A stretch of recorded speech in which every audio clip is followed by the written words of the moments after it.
최근 북한이 계속해서 공개 처형을 늘리고 있습니다. 보도에 따르면 지난 2023년 1년 동안 공개 처형된 사람만 해도 100명이 넘는 수준이라고 하는데요. 코로나가 덮치기 이전인 2018년 전에는 아무리 많아봐야 공개 처형을 당하는 사람은 매년 10명에 불과했습니다. 대체 김정은은 어째서 기존의 10배나 되는 죄 없는 사람들을 잔인하게 죽이고 있는 것일까요?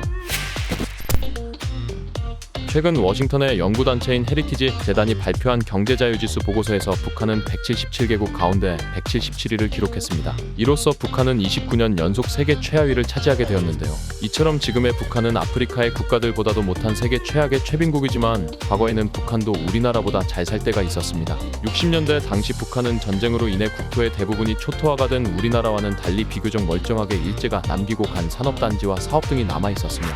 우리나라에는 존재하지 않는 풍부한 광물지대와 희귀금속 자원 등으로 인해 당시 우리나라와 북한의 경제력 차이는 거의 2배 이상이 났었습니다. 그러나 1970년 박정희 대통령이 취임하면서 우리나라는 본격적으로 경제 개발에 뛰어들었고 정부의 주도하에 중화공업 육성 정책을 추진하여 철강, 자동차, 조선 등 지금도 우리나라의 든든한 기둥이 되어주고 있는 주요 산업들이 발전하기 시작했습니다. 목표가 확고한 정부와 근면성실한 국민들의 조화로 인해 우리나라의 경제는 눈부신 속도로 성장하기 시작하여 단 10년 만에 2배 이상 차이가 나던 북한을 추월했고 30년이 지나자 오히려 북한에게 지원을 보낼 정도로 격차가 나게 되었습니다. 하지만 우리나라의 지속적인 지원에도 불구하고 북한의 주민들에게 돌아가는 것은 사실상 없었기에 북한의 주민들은 항상 가난하고 굶주려야만 했습니다. 현대문명 국가라고는 상상도 할 수 없는 가난함 속에서도 그동안 북한의 주민들은 모두 김씨 일가를 찬양하고 이 모든 불합리함이 당연하다는 듯 살아왔는데요.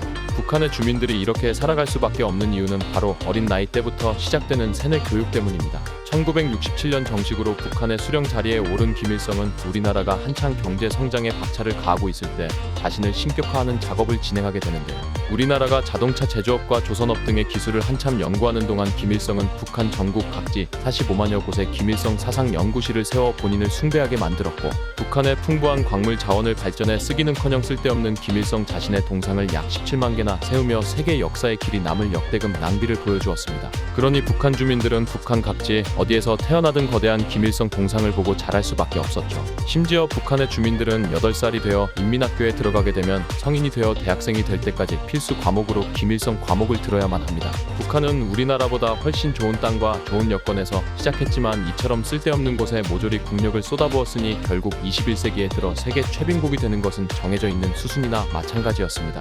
거기에 김일성의 핏줄을 이어받은 김정일과 김정은 부자가 김일성이 저질러 온 만행을 그대로 따라하며 권력에 대한 욕심을 놓지 않았고 전 세계가 인터넷으로 하나가 되고 있을 때 단절을 선택하여 북한의 주민들을 무지의 구렁텅이 안으로 몰아넣었습니다. 그러나 몇십 년간 그 어떤 것으로도 절대 뚫을 수 없었던 북한의 이 세뇌 장벽을 우리나라는 미사일도 전투기도 아닌 문화의 힘으로 무너뜨려버리고 말았는데요. 전 세계를 휘젓고 있는 한류 열풍은 북한마저도 피해갈 수가 없었습니다. 그동안 몇십 년에 걸친 세뇌와 교육으로 남한이 북한보다 훨씬 가난하다는 것을 철석같이 믿고 살아왔던 북한 주민들은 브로커를 통해 넘어온 우리나라의 드라마와 예능 등을 보며 빨간 약을 먹어버리게 되었고 우리나라와 국경을 맞대고 있는 개성 사람들은 우리나라 말투를 그대로 사용하거나 우리나라 드라마의 유행어를 사용하는 등 점점 한류의 마성에 잠식되게 시작했습니다. 결국 진실을 알게 된 대가는 탈북으로 돌아오게 되었고 실제로 한 탈북 여성은 우리나라 드라마인 가을 동화를 보고 탈북을 결심했다고 한 종편 방송에서 밝히기도 했죠. 상황이 점점 심각해지자 김정은은 2020년 12월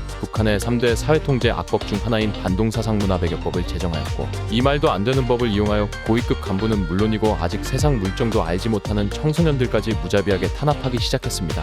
이 악법을 토대로 김정은은 기존 1년에 10명가량이던 공개 처형자들을 10배 이상 늘려 한 해에 약 100명씩 공개 처형하기 시작했고 북한 주민들은 공포에 사로잡혀야만 했습니다. 심지어 얼마 전에는 개성에서 아이들을 가르치는 한북한 선생님이 우리나라식 창법으로 노래를 불렀다는 이유만으로 아이들이 모두 보는 앞에서 처형을 당하기도 했는데요. 하지만 하지 말라고 하면 더 하고 싶어지는 것이 곧 인간의 본능이죠. 과거 프로이센의 국왕이었던 프리드리히 대왕은 대응작으로 인한 기근으로 백성들이 굶기 시작하자 그동안 돼지 사료로나 쓰이던 감자를 심으라고 명령했습니다. 하지만 백성들은 맛없어서 개도 안 먹는 걸 인간 보고 먹으라는 거냐며 강하게 반발하였고 자신들의 밭에 감자를 심는 것을 반대하고 나섰죠. 그러자 프리드리히 대왕은 하지 말라고 하면 더 하고 싶어지는 이 심리를 이용하여 한 가지 꾀를 내는데요. 프리드리히 대왕은 지금부터 감자는 왕실과 귀족들의 요리에만 사용할 수 있다는 칙령을 전국에 선포해버리면서 왕실 직속의 감자밭에 자신의 자신의 근위대를 배치하여 감자를 지키도록 했습니다. 하지만 일부러 밤에는 근위대를 철수시켜 감자를 훔쳐가기 쉽도록 하였고, 이 광경을 본 프로이센 백성들은 사실 감자라는 게 엄청 맛있었는데 그동안 귀족들이 비밀에 붙였던 게 아닐까 하는 생각에 프리들이 대왕의 밭에 있는 감자들을 밤마다 서리를 해서 자신들의 밭에 재배를 하기 시작했고, 프로이센은 급속도로 감자 보급이 이루어져 대기근을 무사히 넘길 수 있었습니다. 이 일이 지금으로부터 무려 300년 전에 있었던 일화인데, 김정은은 이 프리들이 대왕의 감자 사건을 자신에게 불리한 쪽으로 그대로 재현하고 있는 꼴이죠. 오히려 이 반동사상문화배격법이 발표된 2020년 이후로 우리나라 드라마를 훔쳐보는 북한 주민들은 기하급수적으로 그 수가 증가하고 말았고, 일반 주민들에 비해 상대적으로 우리나라 문화를 더욱 쉽게 접할 수 있는 북한의 고위층 사람들과 2030 세대의 탈북은 날이 갈수록 증가하게 되었습니다. 실제로 작년에 탈북한 북한의 엘리트 계층은 2017년 이후 최고치를 기록하게 되었죠. 아무리 세뇌를 시키고 외부와 단절을 시킨다고 해도 인간에게는 자유의지라는 것이 있습니다.